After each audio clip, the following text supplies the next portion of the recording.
மீன் gravy idli போட்டிருந்தேன். செம்ம சூப்பராக இருந்துச்சு. மீன் குழம்புக்கு தொட்டு சாப்பிடும் போது அட்டகாசமான டேஸ்ட்டாக இருந்துச்சு. இப்போ மீன் கிரேவி முருங்கை தையெல்லாம் போட்டு நான் வச்சுருக்கேன். பாருங்கள், அட்டகாசமாக இருக்கு பாருங்கள் பார்க்கும்போதேவும். இப்போ ஒரு 7 மீன் எடுத்து இட்லி பானையில் வேக வச்சு எடுத்து வச்சுருக்கேன். முள்ளெல்லாம் எடுத்து தனியாக எடுத்து வச்சுக்கலாம். ஒரு 3 நிமிஷத்தில் அந்த மீன் வெந்துருச்சு. முள்ளெல்லாம் தனியாக எடுத்து பிரித்து வச்சுட்டு ஒரு வடை சட்டி அடுப்பில் வச்சுட்டு எண்ணெய் 2 ஸ்பூனு கடுகு போட்டுட்டு இப்போ பச்சை மிளகாய் 2 போட்டிருக்கேன். இது கூட பெரிய வெங்காயம் ஒரு பெருசு ஒன்று போட்டிருக்கேன். அது நல்லா வதங்கவும் ஒரு 4 தக்காளி அதை சின்ன சின்னதாக கட் பண்ணி வச்சுட்டு அதையும் சேர்த்துட்டு அதையும் நல்லா வதங்கவும் இந்த மீன் முள் எடுத்து வச்சுருக்க மீனை இது கூட சேர்த்துடலாம். சேர்த்துட்டு மெதுவாக கிண்டணும்.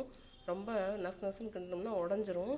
இப்போ குழம்பு மிளகாத்தூள் 1 ஸ்பூன் போட்டிருக்கேன். உப்பு தேவையான அளவு போட்டுட்டு மீன் குழம்பு ஒரு பெரிய கரண்டி அதில் இது கூட சேர்த்துருக்கேன். சேர்த்துட்டு நல்லா கிண்டிட்டு முருங்கை இலை போட்டு இது தனியாக இறக்கி எடுத்து வச்சுக்கலாம். இப்போ காலையில் ஆட்டின மாவு இட்லி மாவு அது ஒரு பாத்திரத்தில் எடுத்து வச்சுருக்கேன். நல்லா புளிச்சு வந்துருச்சு.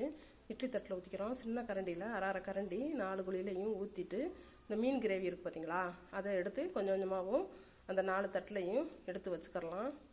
எடுத்து வச்சுட்டு அது பிறகு மேலே இட்லி மாவை பழையபடி ஊற்றிட்டு இட்லியை வேக வச்சுக்கலாம். ஒரு 10 நிமிஷத்தில் இட்லி வெந்துடும். மேலே மாவு பார்த்தீங்களா. ஒரு வாட்டி நீங்கள் இதே மாதிரி ட்ரை பண்ணி பாருங்கள். பிடிச்சிருந்தா லைக் பண்ணுங்கள், ஷேர் பண்ணுங்கள், சப்ஸ்கிரைப் பண்ணுங்கள். பாருங்கள் எவ்வளோ அழகாக இருக்குன்ட்டு. நானும் இப்போ தான் பண்ணி பார்த்தேன். சூப்பராக இருந்துச்சு. இந்த டேஸ்ட்டு உங்களுக்கும் பிடிக்கும்னு நினைக்கிறேன். பிடிச்சிருந்தா கமெண்ட்டில் எப்படி இருந்துச்சுன்ட்டு சொல்லுங்கள். பாருங்கள், மீன் குழம்பு ஊற்றி இந்த இட்லி வந்துருச்சு. அதை எடுத்து வச்சு சாப்பிட்டோம்னா சூப்பர் டேஸ்ட்டு. அது இப்படி வெறுவாயிலே சாப்பிட்லாம் அந்த இட்லியை. இருந்தாலும் குழம்பு ஊற்றி சாப்பிட்டோம்னா இன்னும் கூடுதலான டேஸ்ட்டாக இருந்துச்சு. பாருங்கள் எப்படி இருக்குன்ட்டு. அட்டகாசமான டேஸ்ட்டு.